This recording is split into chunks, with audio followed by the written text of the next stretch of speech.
Assalamualaikum warahmatullahi wabarakatuh.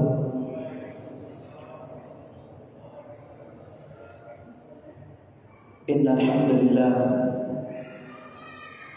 nahmaduhu wa nasta'inuhu wa nastaghfiruh wa na'udzu billahi min shururi anfusina wa min sayyiati a'malina. Man yahdihillahu fala mudilla lahu wa man yudlilhu fala hadiya lahu. Asyhadu an la ilaha illallah wahdahu la syarika lahu wa asyhadu anna Muhammadan abduhu wa rasuluh. Allahumma shalli ala sayyidina Muhammad wa ala alihi wa sahbihi ajma'in, amma ba'du. Hadirin kaum muslimin jamaah salat maghrib yang sama-sama dirahmati oleh Allah Subhanahu wa taala.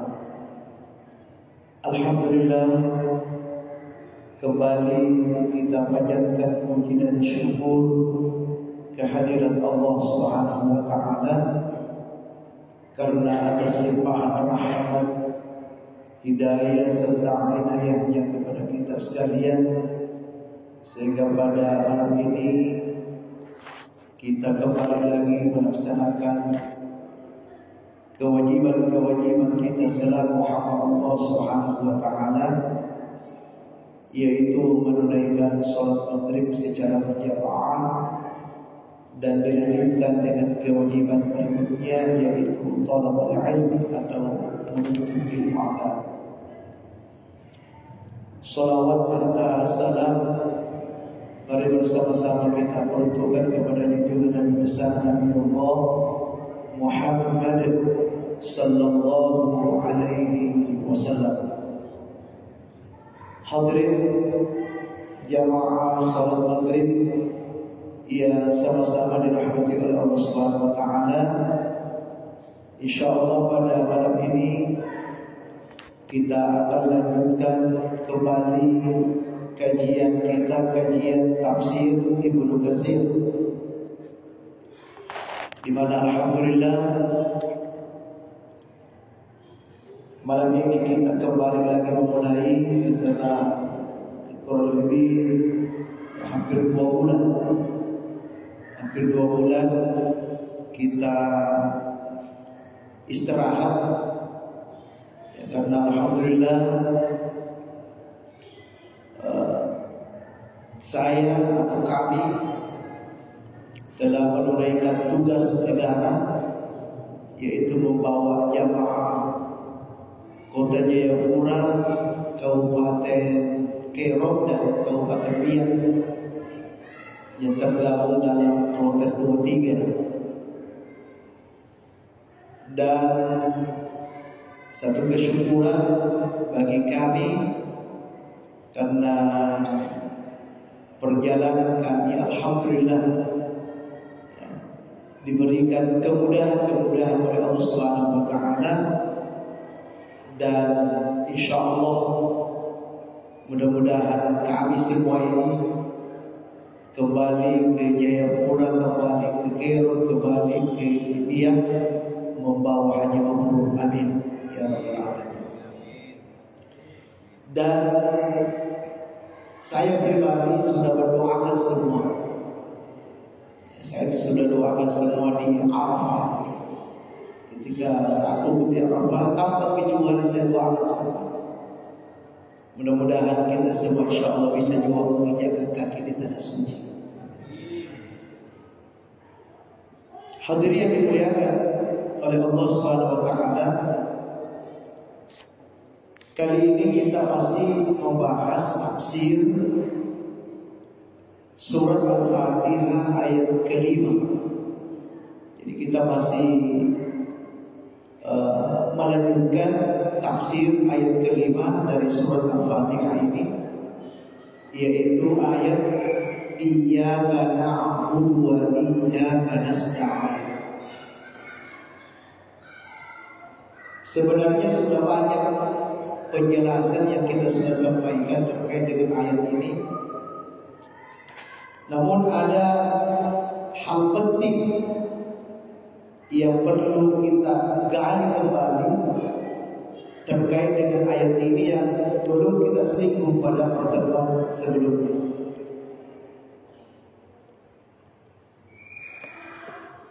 Yang pertama, ini sedikit mereview dan menegaskan kembali bahwa inti dari ayat ini adalah penegasan Allah Subhanahu wa taala terkait dengan ibadah. Terkait dengan ibadah, karena ibadah inilah sebagai tugas utama kita hidup di dunia ini. Allah berfirman dalam surah Al-Dhariyat, "Wa ma khalaqtul jinna wal insa illa liya'budun." Kata Allah, tiadalah Aku menciptakan jin dan manusia kecuali hanya untuk beribadah.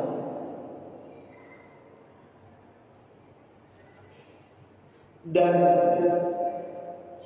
penjelasan ibadah itu salah satunya ayat ini. Ini namanya tafsir al-ayat bil ayat. Karena tafsir itu ada beberapa macam. Jadi tafsir ayat bil ayat, menafsirkan ayat dengan ayat. Jadi salah satu tafsirnya tadi yang ayat yang saya bacakan, "Wa ma khalaqtul jinna wal insa illa liya'budun." Tafsirnya ini iyyaka na'budu wa iyyaka nasta'in. Ya, ada juga tafsir ayat bil hadis. Jadi ayat itu ditafsirkan dengan hadis. Hadis yang menerangkan ayat itu. Misalnya apa? Misalnya ketika Allah berfirman, "Aqimus shalah." Dirikan salat. Bagaimana tata cara salat? Mulai dari takbir sampai salat tidak ada dalam Al-Quran. Nah, tapi itu ditafsirkan oleh hadis. Hadis memberikan penjelasan. Ini namanya tafsir ayat bil hadis. Dan kitab yang kita pegang ini, yang kita baca ini, inilah ciri khasnya. Tafsir al-ayat bil ayat, tafsir hadis al-ayat bil hadis. Di sini tidak ada pendapat-pendapat ahli-ahli siapa. Semuanya ini tafsir ini atau penjelasan dari isi kitab ini semuanya berdasarkan dalil-dalil. Ada semua pegangannya. Jadi apa yang kita sampaikan itu semuanya ada dasar. Ya, jadi inti dari ayat kelima ini adalah ibadah. Nah, pernah saya sampaikan apa itu ibadah. Ya. Dikatakan ibadah itu apabila memenuhi 3 unsur. Kalau tidak ada ini belum dikatakan ibadah. Belum. Yang pertama yaitu ada unsur cinta. Jadi ketika kita beribadah harus ada rasa cinta. Nah, apa itu cinta dalam ibadah? Pertama ada kesenangan ibadah. Yang kedua ada pengorbanan dalam ibadah. Itu namanya cinta. Cinta itu ada kesenangan, cinta itu ada pengorbanan. Ya, jadi ketika kita beribadah butuh pengorbanan. Butuh pengorbanan. Jadi kalau ada yang beribadah tanpa ada pengorbanan, itu bukan ibadah. Ya, paling tidak kita harus korban waktu misalnya. Sempatkan waktu kita untuk ibadah. Itu bagian dari cinta. Dan waktu ini harus waktu utama. Jangan sisa-sisa waktu. Kan ada itu orang beribadah sisa-sisa waktunya. Nanti kalau ada waktu ibadah, kalau tidak ada sisa-sisa, jangan. Ya, sepertilah sholat itu. Makanya Rasulullah SAW menyampaikan dalam hadisnya, ya, ketika ditanya, ayu ya Rasulullah, ayu a'mali ahabbu ilallah, amal apa yang paling dicintai Allah? Coba ya. Amal apa yang paling dicintai Allah? Paling ahabbu ilallah. Tidak ada lagi di atasnya itu. Karena sudah mempergunakan ahabbu, paling dicintai Allah. Apa kata Nabi? As-salatu fi awwal waqtiha. Ini salah satu contoh saja. As-salatu fi awwal waqtiha, yaitu salat di awal waktu. Apa artinya awal waktu? Waktu utama. Sebab kalau akhir waktu, sisa waktu, sisa aja. Makanya dikatakan kalau mau amalannya itu, ibadahnya itu paling dicintai oleh Allah, laksanakan di awal waktu. Artinya kita harus laksanakan di waktu utama. Ya, kita harus mengorbankan waktu. Ini bagian dari mahabbah. Mahabbah. Jadi dalam ibadah itu ada rasa cinta. Itu yang pertama. Yang kedua, dalam ibadah itu harus ada rasa tunduk, patuh. Artinya apapun yang Allah perintah, kita harus taati. Itu namanya tunduk, patuh. Ya. Itu yang kedua, itu unsur ibadah. Dan yang ketiga,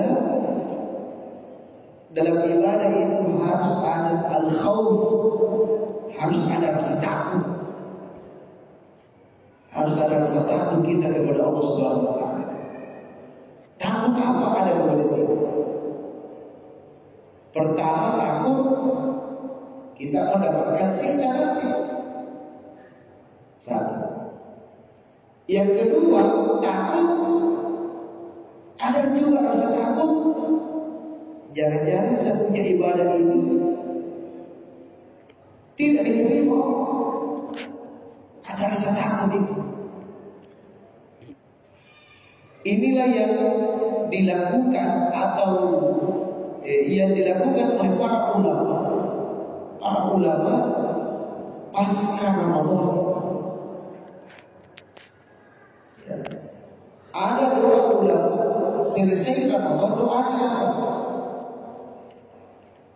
selama 6 bulan berturut-turut dia berdoa. Apa doanya? Ya Allah, terimalah amal ibadah Ramadan selama 6 bulan itu. Selesai Ramadan, salah satu doa yang tidak pernah ditinggalkan oleh ulama sampai 6 bulan, ya Allah, terimalah amal Ramadan, amal ibadah Ramadan, puasanya, salat tarawihnya, baca Qur'annya, sedekahnya, itu diminta oleh ulama. Ya Allah, terima seluruh amal ibadahku di bulan Ramadan. Nah, kenapa ada doa begini? Karena ada rasa khawatir seluruh ibadahnya tidak diterima oleh Allah. Ada rasa takut. Rasa takut ini juga perlu kita terapkan. Sebab kalau saya sholat ini tidak diterima sholat, ada rasa takut. Nah, oleh karena itu, salah satu bentuk takut kita kepada Allah, mintalah seperti yang dicontohkan oleh ulama. Ya, minta ya Allah, terimalah salatku kalau bisa sholat. Makanya di akhir sujud Pak bagus ini saya terima dari guru saya. Itu alangkah baiknya setiap sujud akhir, sujud terakhir kita, ya Allah terimalah salatku. Baru jangan bangkit dari sujud sebelum minta sama Allah. Jangan. Ya, jadi kita harus minta sama ya Allah terimalah salat. Baru Allah Akbar.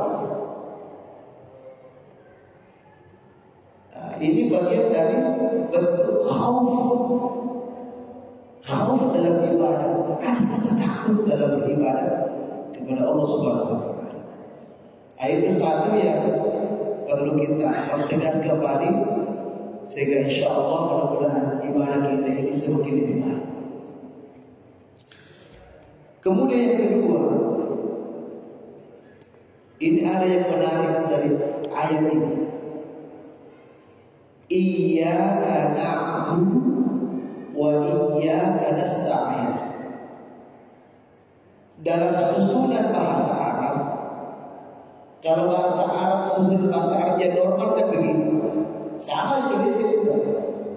Kalau dalam bahasa Arab fi'il, fa'il, maf'ul, ya kan begitu.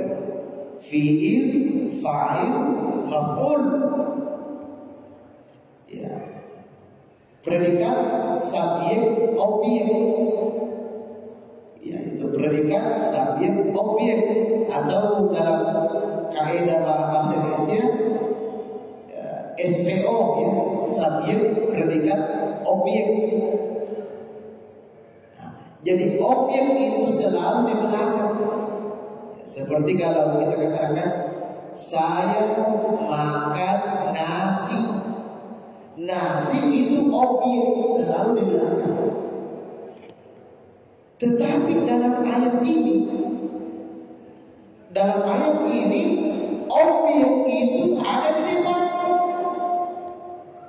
Iyyaka na'budu. Iyyaka ini objek, atau bahasa Arabnya maf'ul, ini objek, dia di depan. Padahal umumnya objek itu di belakang. Saya menulis buku. Buku kan di belakang, terus itu objek. Atau saya memasak nasi selalu di belakang, tadi itu objek yang kita masak. Tapi dalam ayat ini objek yang ada di depan. Nah, apa rahasianya? Di sinilah guru kita mengungkapkan rahasianya di sini. Di sini dikatakan muqaddam maf'ul min al-fi'li wal fa'il wal ikrar. Jadi bukan hanya sebatas mendahulukan objeknya, tapi objeknya ini disebutkan dua kali. Iyyaka, iyyaka, iyyaka wa iyyaka, dua kali lagi. Ya, normalnya kan sebenarnya cukup satu bisa. Iyyaka na'budu wa nasta'in, ya kan begitu. Tapi ini diulang. Iyyaka na'budu wa iyyaka, dua kali objek diulang. Nah, itu kenapa itu? Apa hikmahnya? Di sini disebutkan oleh ulama, ini menunjukkan kenapa didahulukan objeknya. Ini menunjukkan bahwa perkara ini adalah perkara yang sangat penting. Ya, ini perkara penting ini, karena ini terkait dengan dasar agama. Iyyaka, hanya kepada ya Allah, sesuatu yang sangat penting dalam agama, karena terkait dengan ajaran dasar agama, yaitu akidah. Masalah akidah, sesuatu yang sangat penting. Ya, wal hasar Dan ini juga sekaligus bentuk pembatasan. Apa artinya? Hanya tidak ada yang lain. Di sini kan ada dua, menyembah dan minta tolong. Jadi ini didahulukan objeknya sebagai pembatasan. Hanya Allah saja yang harus kita sembah dan hanya Allah saja yang kita harus minta pertolongan. Tidak boleh yang lain. Makanya didahulukan itu. Inilah penjelasan ulama. Kenapa didahulukan? Pertama, karena ini perkara penting. Yang kedua, karena ini sifatnya membatasi. Tidak boleh yang lain. Makanya didahulukan. Karena tidak boleh ada yang lain. Ya, sebab kalau di belakang masih ada peluang yang lain, tapi ini didahulukan.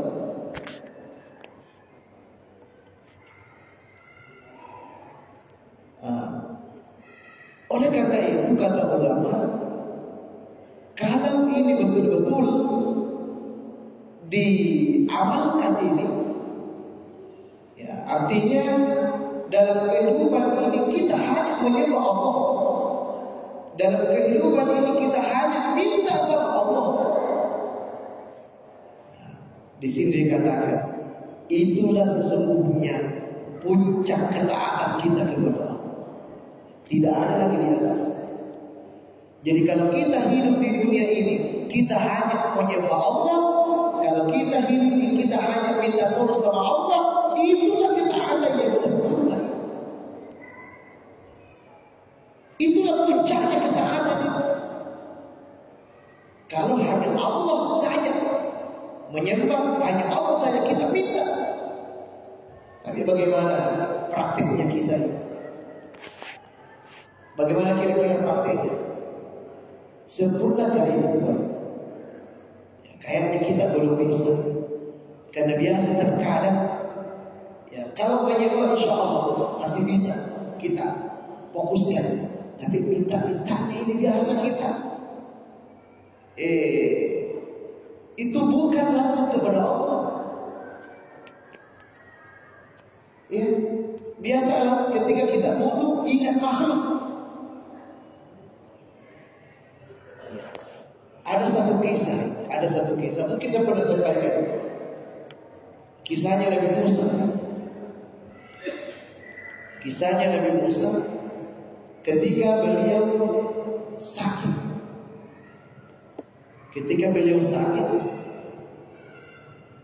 Lalu dia minta sama Allah, ya Allah, minta sama Allah, ya kan? Ya Allah, saya sakit begini, tolong apa obatnya? Bahasa umumnya itu.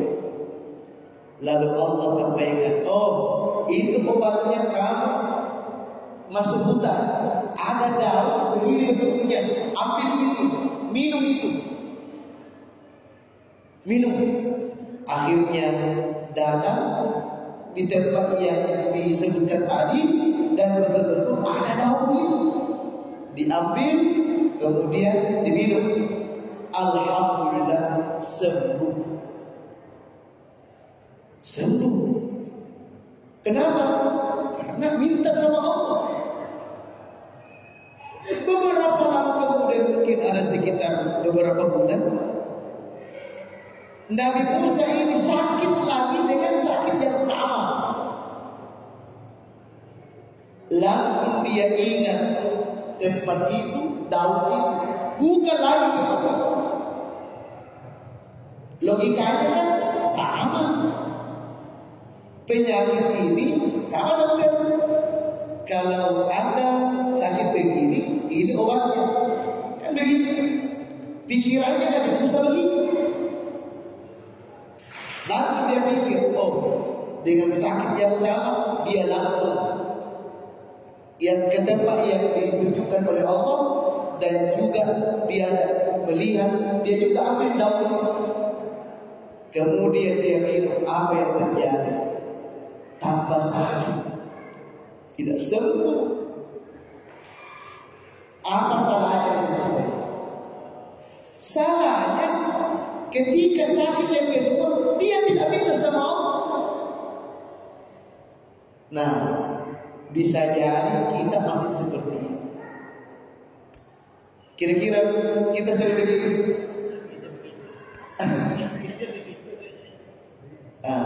Berarti kita belum sampai pada puncak ketaatan. Belum. Makanya kita harus belajar. Kita harus berusaha. Iyyaka na'budu, hanya Allah kita sembah. Wa iyyaka nasta'in, hanya Allah kita minta. Hanya itulah rahasianya kenapa kita melakukan ini.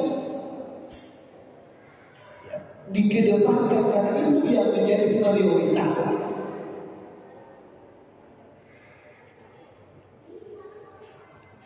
Ya. Itu yang kedua. Kemudian yang ketiga,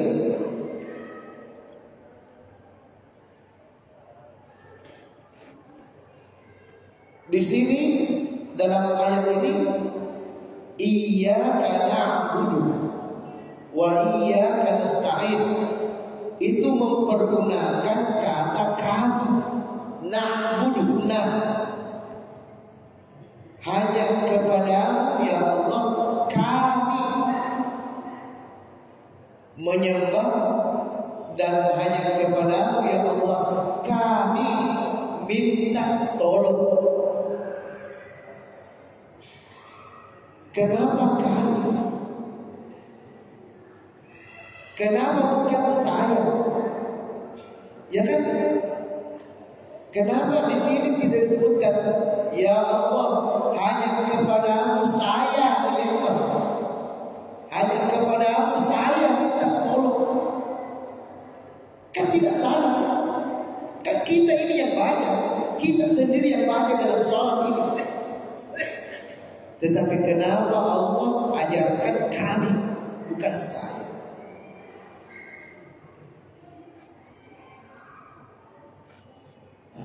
Di sini apa rahasianya? Disebutkan oleh ulama. Tidak menyebutkan saya di sini. Ini adalah bentuk pengakuan. Jadi ketika kita membaca iyyaka na'budu wa iyyaka nasta'in, kita menyatakan kami menyembah, kami minta tolong. Ini adalah bentuk pengakuan atas kekurangan, kelemahan, dan kehinaan kita di hadapan Allah. Jadi ketika kita menyatakan hanya kepadamu ya Allah kami menyembah, dan hanya kepadamu ya Allah kami minta pertolongan, ini menunjukkan bahwa kita mengakui kita ini kekurangan, banyak kekurangan. Kita mengakui kita ini sangat lemah di hadapan Allah. Kita mengakui kita ini adalah hina, manusia yang paling hina di sisi Allah Subhanahu wa taala.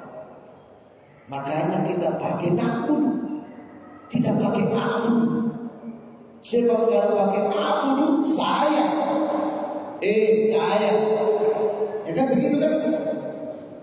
Saya berarti saya bukan dia tidak menunjukkan dia punya kekurangan. Saya menunjukkan bahwa dia bukan lemah.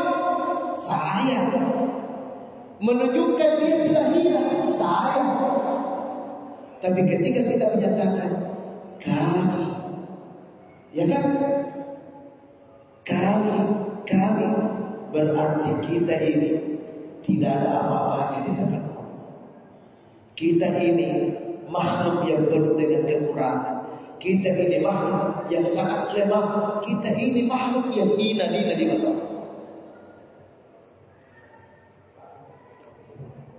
Ya. Jadi itu rahasianya. Yang kedua, Di sini ada dua yang diungkapkan oleh ulama. Yang kedua, di sini katakan menyebutkan kami di sini hanya kepadamu ya Allah kami menyembah dan hanya kepadamu ya Allah kami minta pertolongan. Berarti kita ini bermohon kepada Allah, menyembah kepada Allah bersama dengan orang-orang yang beriman yang lain. Artinya begini, ketika kita menyebutkan na'budu, berarti yang menyembah itu bukan hanya kita, tapi semua orang beriman ikut menyembah.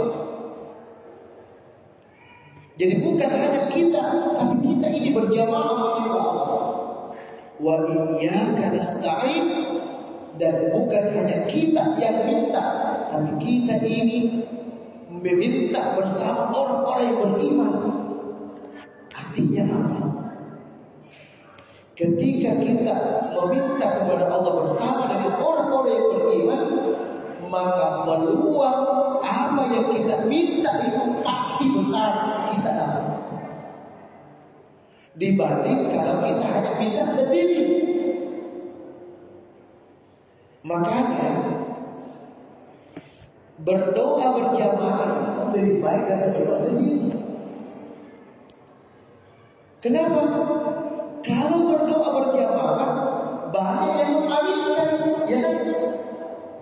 Sama kalau kunut, Allahumma hdina fi man hadait. Amin. Apa itu artinya? Ya Allah, berikanlah kami petunjuk sebagaimana Engkau memberikan petunjuk, sebagaimana Engkau memberikan hamba-hamba. Amin. Jadi ketika saya berkata amin, berarti peluang kita selalu mendapat petunjuk dari Allah itu sangat besar. Ya. Jadi lebih afdal itu doa berjamaah daripada doa sendiri. Kalau doa sendiri belum tentu doa kita dijawab. Tapi kalau kita doa berjamaah, satu doa tapi itu banyak, ya banyak yang meminta, maka itu peluang besar diijabah.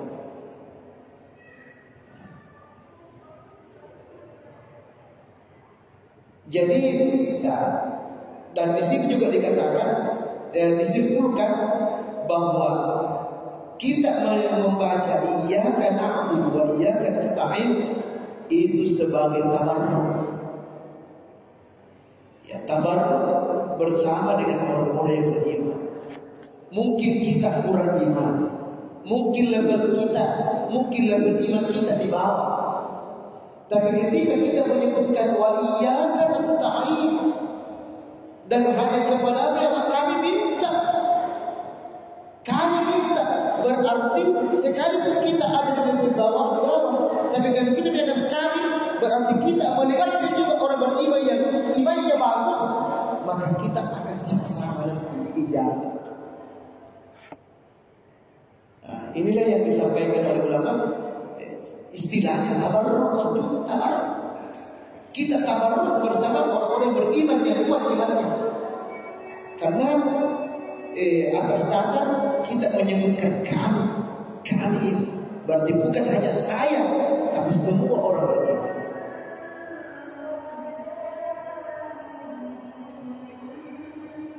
Nah, kemudian yang terakhir,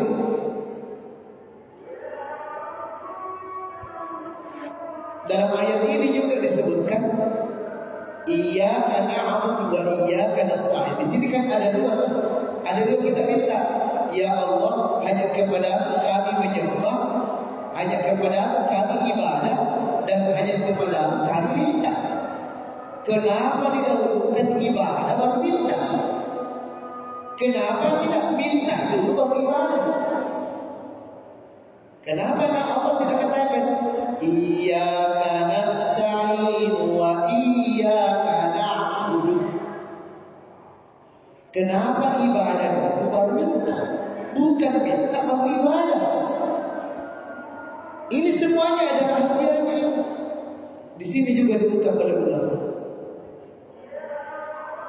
Nah, apa jawabannya? Kenapa dia bukan ibadah? Karena ibadah itu adalah wasilah. Ibadah itu adalah wasilah untuk mencapai apa yang kita inginkan. Artinya secara adab, secara etika, kalau kita mau minta sama Allah ibadah dulu, jangan langsung minta, kerja dulu baru dikasih. Dan begitu, kan begitu, kerja dulu baru digaji. Jangan minta gaji sebentar belum kerja. Itu bahasa dunianya, itu logikanya. Ibadah dulu baru Allah kasih. Sebab ibadah itu adalah jalannya, perahunya untuk mencapai apa yang kita mau. Itu kendaraan, itu wasilah agar kita bisa memperoleh apa yang kita minta kepada Allah melalui ibadah. Tetapi ada tetapinya. Jangan kita jadikan sebagai tujuan utama. Saya ini mau ibadah supaya banyak rezeki. Jangan. Karena kita ibadah bukan untuk dapat rezeki. Tidak perlu kita ada niat begitu, tidak perlu. Tidak perlu ada. Makanya ulama ajarkan ketika kita beribadah tidak perlu ada di situ ada motivasi dunia. Salah satu contoh ini yang tapi ini benar, ini sesuai dengan tingkatan sebenarnya. Selama ini kan misalnya kita sholat duha. Kenapa kita sholat duha? Supaya rezeki mudah kan? Nah, ulama katakan alangkah baiknya jangan itu motivasi utama ya. Pokoknya kita ibadah tok saja. Jangan karena kita ini ibadah karena mau rezeki. Atau begitu. Ada yang agak benar juga. Ya kan ada orang begitu. Ada orang ketika ada masalah tiba-tiba dia bangun tahajud. Kenapa bangun tahajud? Banyak masalah. Banyak masalah. Nah, ketika ini dilakukan, apakah orang yang tahajud ini selesai masalahnya? Allah katakan, tidak. Justru kamu kalau begitu niatmu, tambah kamu ketika kamu tahajud dari ini, maka saya akan tambah masalahmu. Kenapa? Supaya kamu bisa ibadah terus. Sebab kalau kamu tidak ada masalah, tidak tahajud. Kan begitu. Makanya saya tambah masalah terus supaya kamu tahajud terus. Karena niatnya salah, niatnya. Makanya ketika kita ibadah tidak perlu ada begitu. Ya, makanya lakukanlah secara rutin tahajudnya, dia tidak ada masalah. Lakukan terus duhanya sekalipun tidak ada masalah. Ya kan ada rajin duha, nanti karena usahanya agak macet, rajin baca Al-Waqiah. Tidak perlu itu. Maksudnya tidak perlu ada niat yang begitu. Pokoknya kita ibadah. Insya Allah tahu kebutuhan kita. Ketika saat itu kita ada masalah, Allah selesaikan masalah kita. Dengan catatan tidak perlu kita niatkan ibadah untuk menyelesaikan masalah. Allah apa lagi masalahnya? Logikanya begitu ya? Masuk di akal. Hadirin yang dimuliakan oleh Allah Subhanahu wa taala, jadi ibadah itu wasilah agar hajat-hajat kita dipenuhi oleh Allah, tapi itu jangan dijadikan sebagai niat utama. Saya kira inilah kajian kita pada malam ini. InsyaAllah pada berikutnya kita akan dipindah ke ayat berikutnya. Ini penjelasan terakhir dari ayat yang kelima surah Al-Fatihah, Iyyaka na'budu wa iyyaka nasta'in. Sekira inilah kajian kita, mudah-mudahan bermanfaat, dan mari kita tutup dengan sama-sama baca doa kafaratul majlis. Subhanallahumma wa bihamdika asyhadu an la ilaha illa anta astaghfiruka wa atubu ilaik. Wa billahi taufiq wad da'wati wal irsyad. Wassalamu alaikum warahmatullahi wabarakatuh.